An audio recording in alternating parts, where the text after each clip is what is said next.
Hello students, welcome to my YouTube channel Home Education. Today I am going to give a very specific lecture on adverb. So are you ready? Listen this lecture on adverb very carefully and attentively. तो students, मेरे इस video को सुनते हुए आप मेरे channel home education को subscribe कर लें ताकि आपको इंग्लिश ग्रामर के ढेर सारे वीडियो प्राप्त हो सकें और आपका इंग्लिश में ज्ञान बहुत अधिक बढ़ सके। ओके, तो मैं आपको फटाफट एडवर्ब के बारे में जानकारी दे देता हूँ। सबसे पहले मैं ये बताना चाहता हूँ कि एडवर्ब को हिंदी में कहते हैं क्रिया विशेषण। ठीक है, क्रिया विशेषण का मतलब जो क्रिया की विशेषता बताता है। आइए मैं आपको एडवर्ब की डेफिनेशन बता दूं, परिभाषा बता दूं। An adverb is the word which qualifies the verb. An adverb is the word which qualifies the verb. एक क्रिया विशेषण वो शब्द होता है जो वर्ब की यानी क्रिया की विशेषता बताता है। ठीक है, अब मैं आपको एग्जाम्पल्स के द्वारा बताना चाहता हूँ। कुछ एग्जाम्पल्स दे रहा हूँ, जैसे ही इज वॉकिंग स्लोली, वह धीरे धीरे चल रहा है या वह धीरे धीरे टहल रहा है। तो वर्ब है वॉकिंग और इस वर्ब की विशेषता बताने वाला शब्द क्या है? स्लोली।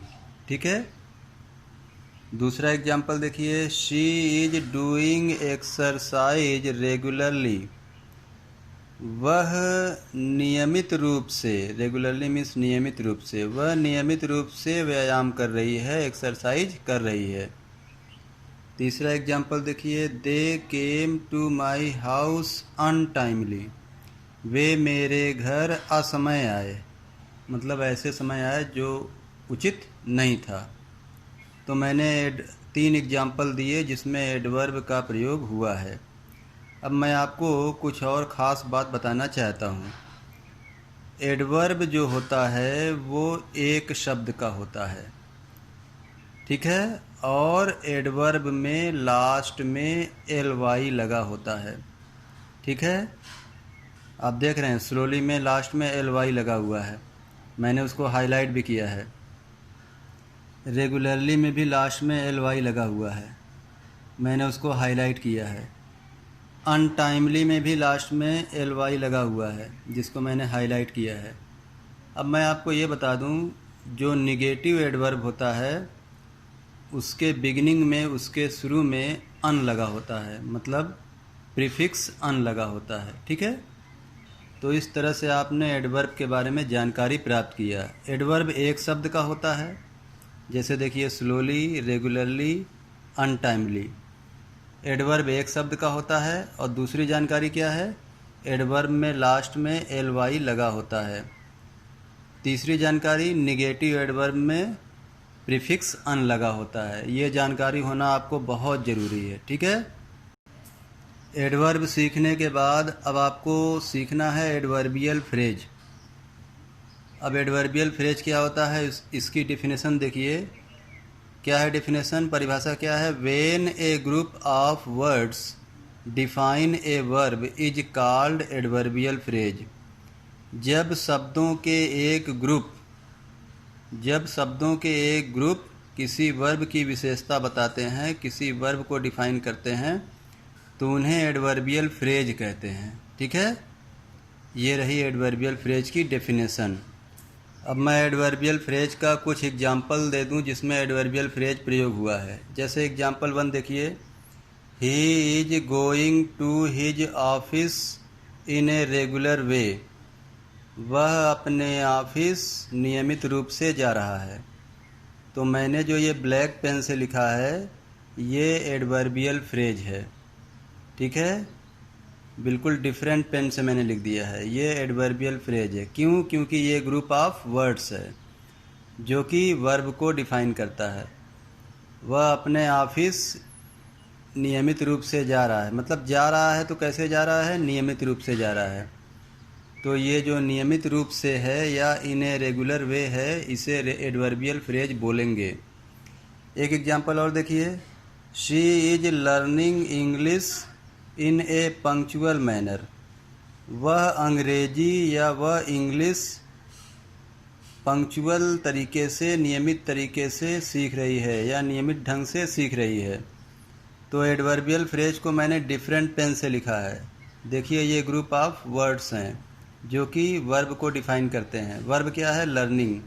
इस लर्निंग को डिफ़ाइन करते हैं। ठीक है, सीख रही है तो कैसे सीख रही है? इन ए पंक्चुअल मैनर का मतलब नियमित ढंग से या नियमित रूप से। ठीक है, तो ये था एडवर्बियल फ्रेज का 2 एग्जाम्पल मैंने दे दिया। अब मैं आपको ये बताना चाहता हूँ कि एडवर्बियल फ्रेज कैसे बनाएं। मान लीजिए एडवर्ब बनाना, तो एडवर्ब का यूज करना तो आसान है। जैसा कि मैंने बताया, एडवर्ब एक शब्द का होता है। ठीक है, और लास्ट में उसमें ly जुड़ा होता है, जैसे कि ये यहाँ पे जुड़ा हुआ है, प्रॉपरली में देख रहे हैं ना आप। तो लेकिन एडवर्बियल फ्रेज कैसे बनाएं? तो आज मैं आपको एडवर्बियल फ्रेज बनाने का एक सरल तरीका बता रहा हूँ। आपको एडवर्बियल फ्रेज बनाने में कोई दिक्कत नहीं होगी। जैसे मान लीजिए आपका एडवर्ब है प्रॉपरली। मान लीजिए आप सेंटेंस यूज कर रहे हैं प्रॉपरली। ठीक है, जैसे मान लीजिए आप कहना चाहते हैं I am doing my work properly, मैं अपना काम प्रॉपरली कर रहा हूँ। तो आपने अपने सेंटेंस में एडवर्ब यूज किया।